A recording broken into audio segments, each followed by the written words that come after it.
Hello बच्चों। तो इस वीडियो लेक्चर में आप लोगों का स्वागत है। आज का जो टॉपिक है वो रहेगा हमारा वर्क। वर्क यानी कि काम। काम कब होता है फिजिक्स के अकॉर्डिंग, कब हम कहेंगे कि काम आपने कर लिया, किस वाले काम की वैल्यू है, किस वाले सिचुएशन में आपकी काम की वैल्यू जीरो के बराबर हो सकती है, ये चीजें हम डिस्कस करेंगे। वर्क डन का टॉपिक +1 फिजिक्स के अंडर आता है। इसको आज हम शुरू करेंगे, इसके टाइप्स को समझेंगे, इसके यूनिट्स को समझेंगे और अलग अलग सिचुएशन में समझेंगे कि वर्क कब आपका सिग्निफिकेंट है, कब जीरो है और क्या वर्क कभी नेगेटिव भी हो सकता है। वर्क स्केलर क्वांटिटी है, वेक्टर क्वांटिटी है, ये सब चीजें आज के टॉपिक में हम डिस्कस करेंगे। सो अपनी पेन कॉपी लेके बैठ जाइए और साथ में चीज़ों को नोट करते रहिए और एक फिजिक्स की अंडरस्टैंडिंग बनाइए। फिजिक्स के पॉइंट ऑफ व्यू से आज हम कॉन्सेप्ट डिस्कस करेंगे और इससे न्यूमेरिकल प्रॉब्लम्स के लिए एक अलग से वीडियो बनाऊंगा। तो चलिए शुरू करते हैं आज के कॉन्सेप्ट को, वर्क डन। ठीक है, तो सिंपल सी बात है। पहले वर्क, वर्क यानी कि जैसे मैंने कहा आपको काम। वर्क डन एक कॉन्सेप्ट आता है फिजिक्स में कि कब हम कहेंगे कि काम हो गया।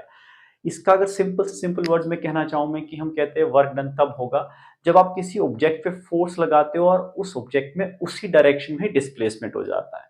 एक एग्जांपल क्या समझते हैं, देखो। अगर मान लो ये आपका कोई फ्लोर है, इसके ऊपर कोई बॉक्स रखा गया है, इस पे कोई फोर्स लगाई जाए, जैसे आपके पास बैग होता है, उसका हैंडल होता है जो रोलिंग बैग होता है, या कोई भी एक ऐसी चीज जिसपे आप इस तरह से फोर्स लगाते हो आगे की तरफ और ये बैग क्या है अपनी जगह से एक डिस्टेंस एस तक ट्रेवल करके एक नई जगह पहुंच जाता है। इसको मान लेते हैं कि नई जगह पहुंच गया बैग आपका एस डिस्टेंस दूर।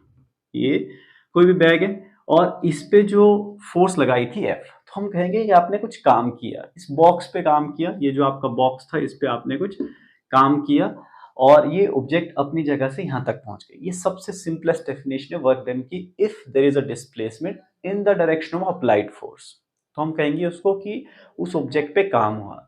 अगर आप फोर्स लगाते हो ऑब्जेक्ट पे, ऑब्जेक्ट अपनी जगह से नहीं हिलती है, तो हम कहते हैं कि आपने काम ही नहीं किया। बट एक एक्सेप्शनल केस और भी आता है, अगर इसको 90 डिग्री पे फोर्स लगाई जाए, मतलब आप इस तरह से लिफ्ट कर दो इस बॉक्स को इसके नीचे से, जिस तरह से वेट लिफ्टर लिफ्ट करता है, तो उस केस में फिजिक्स कहता है कि इसमें कोई भी वर्क डन नहीं हुआ है। वो कैसे हुआ उसको भी हम मैथमेटिकली समझेंगे।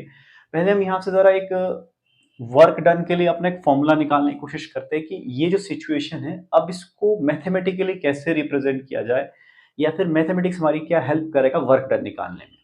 अभी मैंने सिचुएशन बताई आपको कि एक बॉक्स है, उस पर फोर्स लगाई जा रही है उसको आगे खींचने के लिए। तो जब भी फोर्स लगाई जाती है तो आपको पता है कि फोर्स एक वेक्टर क्वांटिटी है। वेक्टर क्वांटिटी जहां पे अप्लाई तो उसके दो कंपोनेंट आते हैं, एक हॉरिजॉन्टल कंपोनेंट और वर्टिकल कंपोनेंट। यहाँ स्पेसिफिक फोर्स ली है इस डायरेक्शन में, डायगोनल डायरेक्शन में, ताकि आपको इसके कंपोनेंट अच्छी तरह से समझ आए। क्योंकि इस तरह के वेक्टर में हम दोनों कंपोनेंट बहुत आराम से बना सकते हैं और क्लियरली आपको समझ आ सकते हैं। तो मैं दो कंपोनेंट्स बना रहा हूं, देखो आपके। तो इस फोर्स के, इस बॉक्स पे लगने वाले फोर्स के दो कंपोनेंट है। एक इसका हॉरिजॉन्टल कंपोनेंट जो आगे की तरफ काम कर रहा है, इसको कहते हैं हम F cos of theta. Theta ये वाला एंगल होता है जो वेक्टर बनाता है उसके हॉरिजॉन्टल डायरेक्शन की तरफ। ये वेक्टर रेजोल्यूशन में आपने जरूर पढ़ा होगा कि वेक्टर को रिजॉल्व कैसे करते हैं। और दूसरा कंपोनेंट है जो फोर्स का वर्टिकली एक्ट करेगा, उसे कहते हैं एफ साइन ऑफ थीटा। अब यहाँ आपको क्लियरली दिख रहा है कि हो क्या रहा है। आपका जो बॉक्स है वो मूव कर रहा है आगे की तरफ, यानी कि बॉक्स में जो मूवमेंट है वो आगे की तरफ है, आगे की तरफ मूवमेंट है। यानी कि जो फोर्स का एफ कॉस थीटा वाला कंपोनेंट सिर्फ वही काम कर रहा है। एफ साइन थीटा का जो काम है वो जीरो है। यानी कि अगर आप वर्क डन निकालना चाहो यहाँ से, तो यहाँ जो वर्क डन है उसको मैं W से रिप्रेजेंट करूंगा। जो काम करने वाला कंपोनेंट है वो फोर्स का कौन सा है, वो है एफ कॉस ऑफ थीटा। और वो कितना डिस्प्लेसमेंट प्रोड्यूस कर रहा है ऑब्जेक्ट में, वो कर रहा है एस। यानी इस डिस्प्लेसमेंट को मैंने एस लिख दिया है। यहाँ पे जो work done by F sine theta है, ये वर्क डन इसका जीरो है। क्यों? सिंपल सी बात है कि ऑब्जेक्ट ऊपर की तरफ मूव नहीं कर रही है, जिस तरफ को मूवमेंट ही नहीं है तो उस तरफ को कंट्रीब्यूशन भी नहीं है। तो एफ साइन थीटा का जो परपेंडिकुलर कंपोनेंट है वो आपको वर्क डन में कोई कंट्रीब्यूशन नहीं दे रहा है, तो ये इसका वर्क डन जीरो है। तो आपके काम का कंपोनेंट क्या हो गया, सिर्फ F cos of theta into S. इसको थोड़ा सा रीअरेंज करके अगर हम लिखें तो मेरे पास ये ऐसा कुछ बन रहा है, F S cos of theta.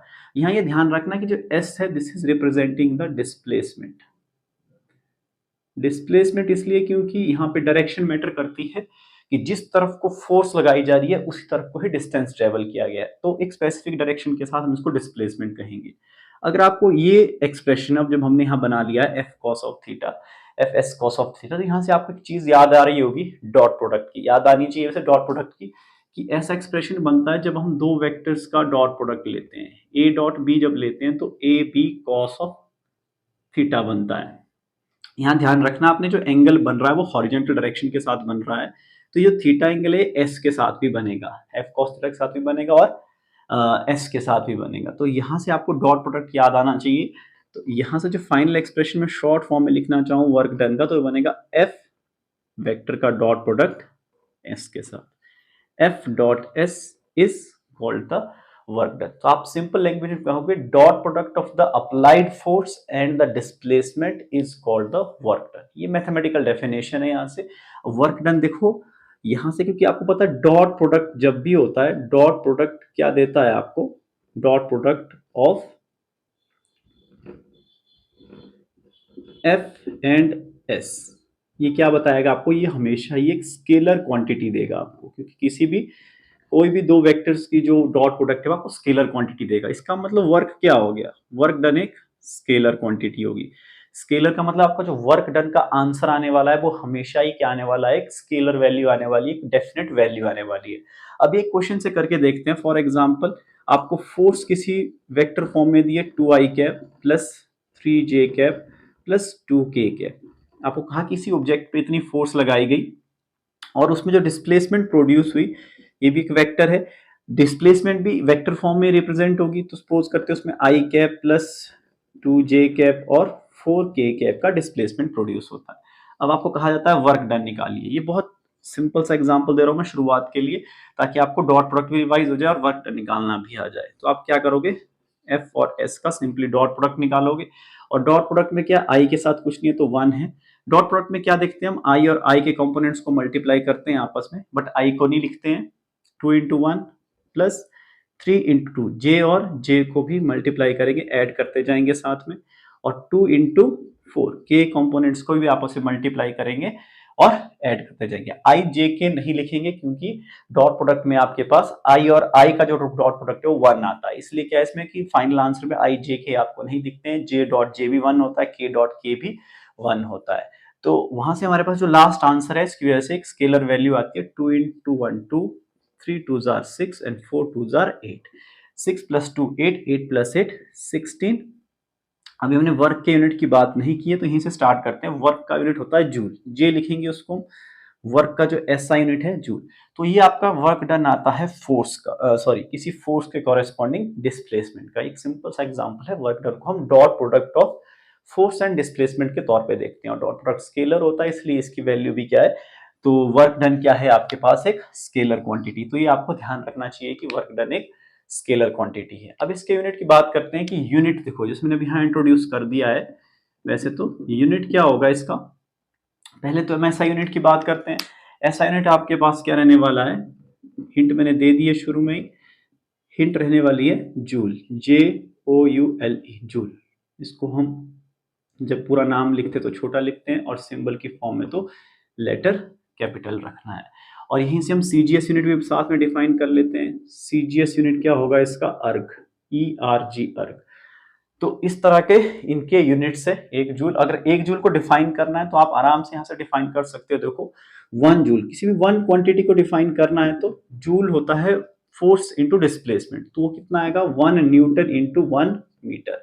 तो इसको डिफाइन कैसे किया जाएगा, देखो हम कहेंगे work done is said to be 1 joule if 1 newton of force produces a displacement of 1 metre in an object. तो इसको नोट कर लेना आप अच्छी तरह से, और इससे आपको अपने जूल की डेफिनेशन मिल जाएगी। तो ये 1 जूल का डेफिनेशन हो जाता है। 1 जूल कैसे होता है, उसके बाद एक कन्वर्शन आप नोट कर लोगे कि 1 जूल होता है 10⁻⁷ अर्ग्स के बराबर। वो आपको एसआई से सीजीएस में जाने में हेल्प करेगा कि कैसे आप कन्वर्ट कर सकते हो एसआई से सीजीएस में। छोटा सा कॉन्सेप्ट है वर्क डन का, कि आप कैसे वर्क डन के यूनिट लिख सकते हैं और कैसे छोटा सा वर्क डन कैलकुलेट करते हैं। इसको आप अच्छी तरह से नोट कर लीजिए। हम टाइप्स ऑफ वर्क डन को डिस्कस करते हैं। तो कंटिन्यू करते हैं डिस्कशन को। यहां तक हमने ये चीज समझ ली है कि वर्क क्या है, वर्क एक डॉट प्रोडक्ट है जो एफ और एस का डॉट प्रोडक्ट मिलता है आपको। कई जगह बुक में एस की जगह डी भी लिखा जा सकता है, डी का मतलब डिस्प्लेसमेंट ही लिया जाता है। F S cos of theta इसका एक्सप्रेशन बन जाता है और ये एक स्केलर क्वांटिटी है, इसका यूनिट जूल है और अर्ग है। अब इसके टाइप्स की बात करते हैं। देखो टाइप्स क्या क्या हो सकते हैं वर्क डन के, और किस केस पे हम वर्क डन को पॉजिटिव नेगेटिव इसको कह सकते हैं या जीरो भी कह सकते हैं। अब वर्क डन की अगर मैं टाइप्स की बात करूं, देखो तो इसमें सबसे पहला जो वर्क डन हम डिस्कस करते हैं positive work done. Positive work done देखो, पॉजिटिव नेगेटिव और जीरो, जनरली आप देखोगे फिजिक्स में कि ये पॉजिटिव नेगेटिव और जीरो ये सब चीजें एग्जिस्ट करती है वेक्टर क्वांटिटी के साथ। पर ऐसा जरूरी नहीं होता है कि वेक्टर क्वांटिटी ही पॉजिटिव नेगेटिव जीरो हो, स्केलर भी हो सकती है। तो आपको वर्क के थ्रू इसका एग्जांपल मिलेगा। ये देखो पॉजिटिव नेगेटिव और जीरो कॉन्सेप्ट आ कहां से रहा है, बेसिकली इस कॉस थीटा, ये जो एंगल इन्वॉल्व है यहाँ पे कॉस थीटा का एंगल है, इससे ये सारा कॉन्सेप्ट आ रहा है। ये जो कॉस थीटा का एंगल है, ये इससे ये सारी कॉन्सेप्ट बन रहा है मैथमेटिकली कि हम पॉजिटिव वर्क डन कब कहेंगे, नेगेटिव कब कहेंगे। टोटली मैथमेटिकल कॉन्सेप्ट है। क्योंकि कॉस थीटा का एक नेचर देखा हमने, 0 से 90 कैसा होता है, ये पॉजिटिव होता है, 90 पे आके 0 हो जाता है, और जैसे ये 90 से क्रॉस हो जाता है तो क्या हो जाता है, इसकी वैल्यू नेगेटिव हो जाती है। तो यहीं से हमारे एक्सप्रेशन पे भी पॉसिबिलिटी बन जाती है। हम दोनों तरह समझेंगे इसको, मैथमेटिकली भी समझेंगे और फिजिकली भी पॉजिटिव वर्क डन का क्या मीनिंग होता है। पहले मैथमेटिकल डिस्कस करते हैं कि ये पॉजिटिव वर्क डन कब होगा, व्हेन जब भी आपका थीटा जो होगा वो 0 से बड़ा होगा, या जीरो भी हो सकता है। जीरो पे भी क्या होता है, cos 0 1 होता है, तो ये तो जीरो भी हो सकता है, बट लेस देन 90 होना चाहिए। 90 पे थीटा आपका जीरो हो जाता है। तो ये कंडीशन रखनी है ध्यान आपने कि जब भी आपका जो थीटा है that is less than equal to zero, sorry greater than equal to zero और लेस देन 90, क्योंकि यहाँ पे जो होता है कॉस थीटा इस रेंज में क्या होता है, पॉजिटिव होता है। तो आपका ये कंफर्म हो जाता है अगर कॉस थीटा पॉजिटिव आएगा इस रेंज में 0 से 90 की रेंज में, तो कंफर्म है कि आपको वर्क डन भी कैसा आएगा, मैथमेटिकली वो पॉजिटिव आ गया। तो आपको एक तो मैथमेटिकल कंडीशन पता होनी चाहिए कि वर्क डन का पॉजिटिव होने का क्या मीनिंग है। अभी मैंने डायग्राम यहाँ पे देखा हुआ, देखो पॉजिटिव यानी कि 0 से 90 थीटा का मतलब क्या है, या तो आपका 0 से तो ज्यादा ही होना चाहिए इस तरह, और 90 से जस्ट कम, तो मतलब आपकी फोर्स इस तरफ को ही लग रही है। आप किसी भी एंगल पे फोर्स पकड़ सकते हो। अपना बैग है, सिर्फ उसके परपेंडिकुलर को छोड़ के आप किसी भी डायरेक्शन में थोड़ा सा भी फोर्स लगाओगे तो उसको डिस्प्लेसमेंट मिलेगी। एग्जैक्टली अगर आप परपेंडिकुलर लगाओगे यानी कि थीटा 90 कर दोगे तो आपका जो फोर्स वो एग्जैक्टली परपेंडिकुलर हो जाएगा, वो ऊपर की तरफ खींचेगा, आगे की तरफ उसमें मूवमेंट नहीं मिलेगी। यानी कि अगर आपको किसी भी ऑब्जेक्ट में आगे की तरफ मूवमेंट चाहिए तो आपको थीटा रखना पड़ेगा 90 से कम, चाहे कितना भी रखो उसको आप। तो जितना वो आगे की तरफ रहेगा थीटा से 90 से कम रहेगा, यानी कि आपकी जितनी ओब्लिक डायरेक्शन कहते हैं हम इसको फिजिक्स में, ओब्लिक डायरेक्शन में रहेगा आपकी फोर्स, आपके ऑब्जेक्ट में डिस्प्लेसमेंट प्रोड्यूस होगी। अब फिजिकली मीनिंग समझते हैं कि पॉजिटिव वर्क डन का क्या मीनिंग है। देखो पॉजिटिव वर्क डन का सिंपल सा मीनिंग है, if S is in the direction of F, यानी कि जो डिस्प्लेसमेंट है अगर वो अप्लाइड फोर्स की डायरेक्शन में ही हो रही है तो हम कहेंगे कि पॉजिटिव वर्क डन है। मतलब आप किसी चीज को खींच रहे हो, अगर वो चीज आपकी तरफ आ रही है, कोई भी चीज, जैसे बैग को कैरी करते हैं हम, दरवाजे को खोलते हैं हम, किसी चीज को धक्का लगाते हैं हम, अगर जिस डायरेक्शन में हम उस चीज को फोर्स लगा रहे हैं वो चीज उसी डायरेक्शन में ही मूव कर रही है, तो हम ये कहते हैं कि उस पर किया हुआ वर्क डन कैसा है, that is positive work done. तो इसके एग्जाम्पल आप अपने चारों तरफ आराम से देख सकते हो। किसी भी चीज पे पुश करने वाला, आप रोलर खींचते हो, पुशिंग या पुलिंग ऑफ रोलर, पुश करते हो उसको पुल करते हो, दोनों केस में पुलिंग ऑफ अ रोलर, वो आपको देखना है कि किसमें ज्यादा वर्क डन हो रहा है या किसमें ज्यादा फोर्स लगती है, वो अलग कॉन्सेप्ट है। बट दोनों केस में क्या होता है, जिसको चाहे हम उसको पुश करें चाहे हम उसको पुल करें, उस पर हम देखते हैं कि जिस तरफ को हम पुश या पुल कर रहे हैं तो ऑब्जेक्ट क्या है, वो रोलर उसी तरफ को ही मूव कर रहा है। और भी एग्जांपल सोच सकते हैं आप, जैसे ओपनिंग द डोर है, ओपनिंग द डोर, दरवाजे को खोलते वक्त आप जिस तरफ को फोर्स लगाते हैं आपका जो दरवाजा है वो उसी तरफ को ही ओपन करता है। इस तरह के बहुत सारे एग्जांपल्स हो सकते हैं, बहुत इजी से एग्जांपल है। आप बॉल को थ्रो करते हो भी पॉजिटिव वर्क डन है, आप जहां भी मूवमेंट देखते हो बेसिकली वहां पॉजिटिव वर्क डन आता है। आई होप कि इतना इसमें काफी है, आप एग्जांपल अपने अकॉर्डिंग सोच सकते हो, कितने सारे एग्जांपल है। मैथमेटिकली भी समझ लिया आपने, फिजिकली भी समझ लिया। दूसरा देखते हैं नेगेटिव वर्क डन कब बनेगा। देखो ये थोड़ा सा इंटरेस्टिंग रहेगा कि नेगेटिव वर्क डन का क्या मीनिंग है। Negative work done, negative work done,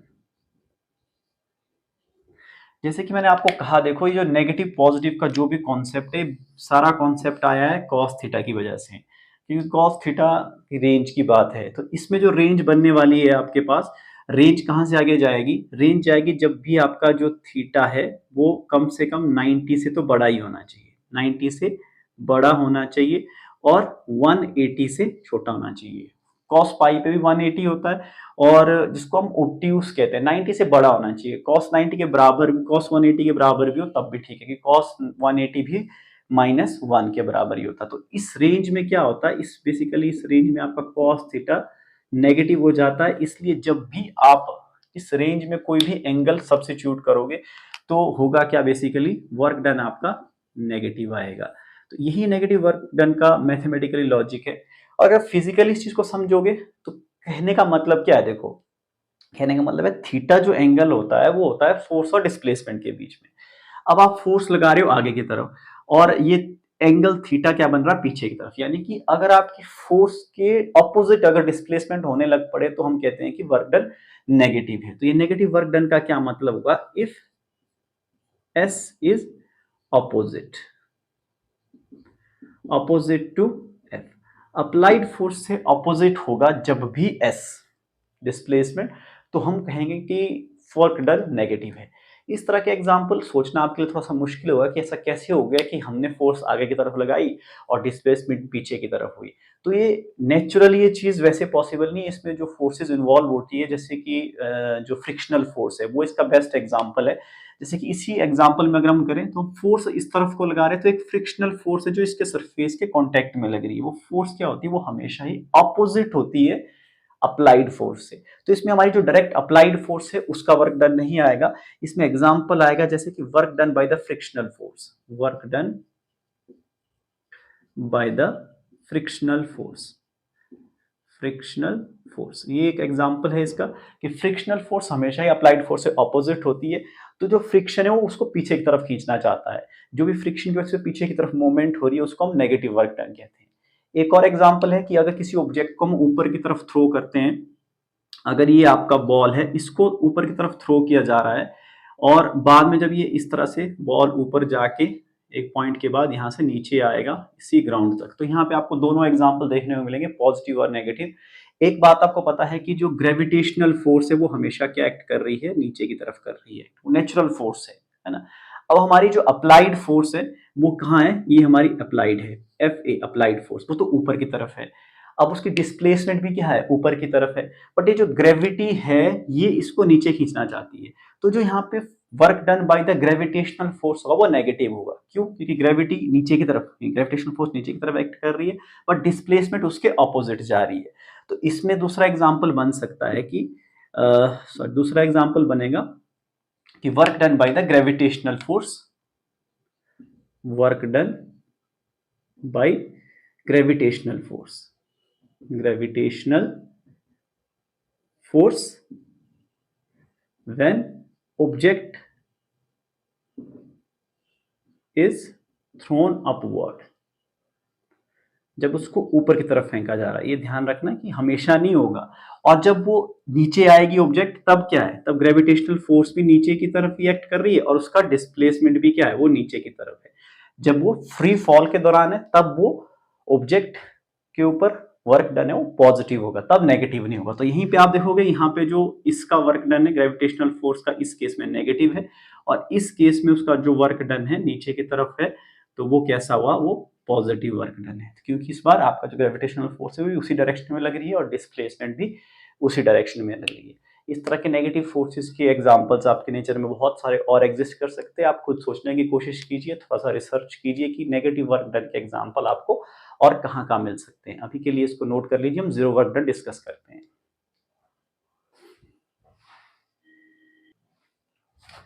तो दो टाइप डिस्कस करने के बाद हम तीसरा टाइप डिस्कस करते हैं, जीरो वर्क डन का। सबसे इंटरेस्टिंग और सबसे इंपॉर्टेंट यही वाला पार्ट है कि जीरो वर्क डन कब होगा, कि कोई स्केलर क्वांटिटी कब जीरो होगी। कई बार ऐसा होगा कि आपने फोर्स लगाई है, फिर भी आपको जीरो वर्क डन होता है। देखो अगर हम अपने एग्जाम्पल को देखते हैं, तो पहले तो मैथमेटिकली समझने की कोशिश करते हैं, फिर फिजिकली समझेंगे कि जीरो वर्क डन कब कब होगा। आपका जो वर्क डन है ये दो क्वांटिटी पे डिपेंड कर रहा है। एक है आपके पास एफ, तीन कह सकता हूं मैं ऐसे, है ना, एफ कैस और कॉस ऑफ थीटा। तो अगर आपको जीरो देखना है तो आपको तीनों का कंट्रीब्यूशन देखना पड़ेगा, क्योंकि तीनों क्वांटिटी प्रोडक्ट प्रोडक्ट में है। और आपको एक प्रॉपर्टी पता है कि अगर कोई भी क्वांटिटी, एक क्वांटिटी भी अगर प्रोडक्ट में जीरो हो जाए तो आपकी पूरा का पूरा जो मल्टीप्लीकेशन है वो जीरो हो जाता है। तो इस केस में आपके पास एफ कॉस ऑफ थीटा है, एफ एस है, कॉस ऑफ थीटा है, एफ एस और कॉस थीटा। तो हम ट्राई करेंगे कि तीनों केसेस में कब इंडिविजुअल क्वांटिटी जीरो है। तो एक जीरो वर्क डन की क्या क्या पॉसिबिलिटी देखो। एक तो जीरो है कि अब आपकी अप्लाइड फोर्स ही जीरो है, तब भी वर्क डन जीरो आ सकता है। दूसरा है कि हम देखेंगे एग्जांपल भी, इफ एस इज जीरो, अगर आपका डिस्प्लेसमेंट ही जीरो है तब भी वर्क डन जीरो होगा। और तीसरा केस क्या बन सकता है, if cos of theta is equal to zero. और ये cos थीटा की वैल्यू जीरो कब होती है, जीरो cos थीटा की वैल्यू होती है जब थीटा 90 डिग्री होता है। और थीटा 90 डिग्री का मतलब क्या हुआ है, थीटा एंगल है बेसिकली एफ और एस का, यानी कि जब फोर्स परपेंडिकुलर होगी डिस्प्लेसमेंट के। सभी को एक करके समझते हैं देखो एग्जाम्पल के साथ, ये ऐसा कब कब पॉसिबल है। ये फिलहाल मैथमेटिकल डिस्क्रिप्शन है आपके इसकी कि जीरो वर्क डन किन किन सिचुएशन में हो सकता है। पहले को समझते हैं, if applied force is zero. ये तो सिंपल सी बात है, अगर आप फोर्स ही अप्लाई नहीं करोगे तो आपकी ऑब्जेक्ट जहां पे हो वहीं पे खड़ी रहेगी। न्यूटन का फर्स्ट लॉ है, मैं लिख रहा हूं N1। तो उन्होंने कहा था कि ऑब्जेक्ट क्या है, जब भी आप अप्लाइड फोर्स जीरो रखोगे, फोर्स नहीं लोगे, तो ऑब्जेक्ट क्या है, ऑब्जेक्ट रेस्ट पे रहेगी। ऑब्जेक्ट जब रेस्ट पे रहेगी तो आपका क्या है, वर्क डन ही जीरो है, ऑब्जेक्ट ने मूव ही नहीं किया, है ना, बैठे रहोगे तो आपका वर्क डन क्या होगा, जीरो। आप भी अपनी जगह पे लगातार, थोड़ा सा रिलेट करते हुए, अगर आप अपनी जगह बैठे रहोगे लगातार तो आपका जो वर्क डन है वो क्या होगा, जीरो होगा, चाहे आप कितने टाइम तक बैठे रहो, फोर्स नहीं लगाओगे तो कुछ नहीं होगा। दूसरा समझते हैं कि एस जीरो होने का मतलब क्या है। एस जीरो होने का मतलब है डिस्प्लेसमेंट का जीरो होना। इस केस में हम ये मानते हैं कि एफ नॉन जीरो है। कौन सा केस है, एफ नॉन जीरो है बट एस जीरो है, उस केस में भी आपका वर्क डन जीरो होता है। क्योंकि एफ जीरो एस जीरो ये तो सिंपल सिचुएशन होगी, फोर्स जीरो होगा तो डिस्प्लेसमेंट ऑटोमेटिकली जीरो ही होगी। बट अगर आपने अप्लाइड फोर्स लगाई, जिसको मैंने नॉन जीरो कर दिया है, उसके बाद भी अगर आपको डिस्प्लेसमेंट जीरो मिल रहा है तब भी आपका वर्क डन जीरो है। इसका बेस्ट एग्जांपल है पुशिंग। अगर आप किसी वॉल को पुश करेंगे, पुशिंग द वॉल, दीवार, है ना, बॉल खेलने वाला बॉल नहीं, पुशिंग द WALL वाला बॉल। अगर आप पूरे दिन भर भी एक दीवार पे धक्का लगाते जाओगे, प्रोवाइडेड कि आपके पास फिल्मी ताकत ना हो, फिल्मी ताकत बाहुबली की तरह ताकत हो, तब वो तो आप दीवार तोड़ सकते हो। बट एक अगर आप नॉर्मल आदमी हो तो क्या होता है कि अगर आप दीवार पे लगातार फोर्स लगाओगे, इनफाइनाइट टाइम तक फोर्स लगाते जाओगे, तो क्या है, दीवार अपनी जगह से नहीं हिलेगी। तो आप जितनी मर्जी फोर्स लगाओ, आपकी डिस्प्लेसमेंट तो जीरो है। तो उस केस में क्या बोलेंगे, हम फिर से बोलेंगे कि आपका जो वर्क डन है वो जीरो है। अच्छा, इसको एक रिलेट किया जा सकता है, एग्जाम्पल को दिल पे मत लेना। जैसे कि आप अगर पढ़ाई कर रहे हो, वो एक तरह की फोर्स है ना, आप अपनी लाइफ में आगे बढ़ना चाहते हो, अपनी क्लास से आगे बढ़ना चाहते हो, तो एक एजुकेशन को आप एक फोर्स की तरह समझ सकते हो, आप फोर्स लगा रहे हो। अगर आप अपनी एजुकेशन से लगातार डिस्प्लेसमेंट हो रही है, यानी कि आपकी क्लास लगातार इंक्रीज हो रही है, आपका नॉलेज बढ़ रहा है, तो आपको क्या कहेंगे हम, कि आपने एक डेफिनेट वर्क डन किया। एक है कि आपने फोर्स ही नहीं लगाई, तो बोलेंगे भाई कि आपने कोई काम नहीं किया, आपने बेकार बैठ के अपना टाइम वेस्ट किया। दूसरा ये वाला केस कैसे रिलेट कर सकते हो, दूसरा है कि अगर आपने फोर्स लगाई बट डिस्प्लेसमेंट नहीं हो रही है, मतलब आपका नॉलेज नहीं बढ़ रहा है, आप एग्जाम पास नहीं कर पा रहे हो, आप अपनी प्रोग्रेस नहीं हो रही है, मतलब आपकी जो मेंटल डिस्प्लेसमेंट अगर जीरो है तो आपका वर्क डन उस केस में जीरो मानोगे। तो वैसे नहीं होने देना है, आपकी जो अप्लाइड फोर्स है उससे आपको एक डेफिनेट डिस्प्लेसमेंट मिलनी चाहिए, मतलब मेंटल लेवल तो मिलनी चाहिए, आपका नॉलेज लगातार इंक्रीज होना चाहिए, आपको सीखना चाहिए और नेक्स्ट क्लास में या फिर नेक्स्ट लेवल में अपग्रेड होते रहना चाहिए। तो ये वर्क डन के कुछ एग्जाम्पल रहते हैं। फिजिकल लेवल पे आप बहुत जगह और देख सकते हो कि अगर कोई भी हैवी ऑब्जेक्ट है जो आपके मास से बहुत ज्यादा है, अगर आप फोर्स लगातार लगा जा रहे हो, वो फोर्स मूव ही नहीं कर रही है, तो हम बोलेंगे कि उसमें डिस्प्लेसमेंट जीरो नहीं है। ठीक है, तो ये आपका क्या हो गया, वर्क डन जीरो हो रहा है।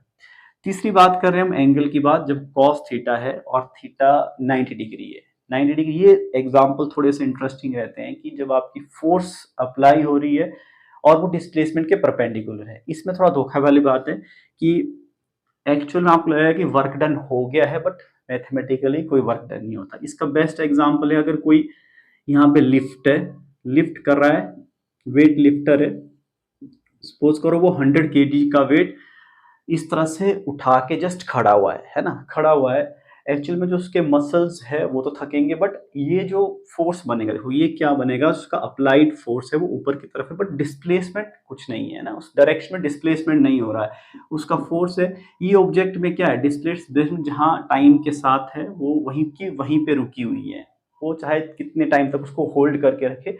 अब क्योंकि उसकी जो फोर्स और डिस्प्लेसमेंट के बीच जो एंगल है वो 90 डिग्री का बन रहा है, तो इस केस में हम कहेंगे कि उसका जो डिस्प्लेसमेंट, वो जो वर्क डन है वो इस वेट पे वर्क डन है वो जीरो है। अगर वो आगे की तरफ मूव करता है तो उसका डिस्प्लेसमेंट की डायरेक्शन आगे की तरफ होगी और फोर्स उसके ऊपर तक लगेगी, तो उनके बीच में जो एंगल है वो कितने का बनेगा, 90 डिग्री का बनेगा।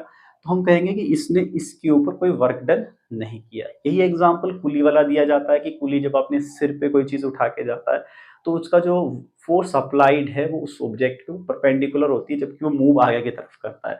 तो उनके बीच में जो ये फोर्स है, ये मान लो उसने वेट सिर पे उठाया, ये डिस्प्लेसमेंट है, उनके बीच में जो एंगल है वो हमेशा बनता है 90 डिग्री का, और cos 90 जीरो होता है, तो उसका वर्क डन भी क्या हो जाएगा, इस केस में जीरो हो जाता है। एक दो और इंटरेस्टिंग एग्जाम्पल है, एक सिंपल पेंडुलम का एग्जाम्पल भी दिया जा सकता है इसमें।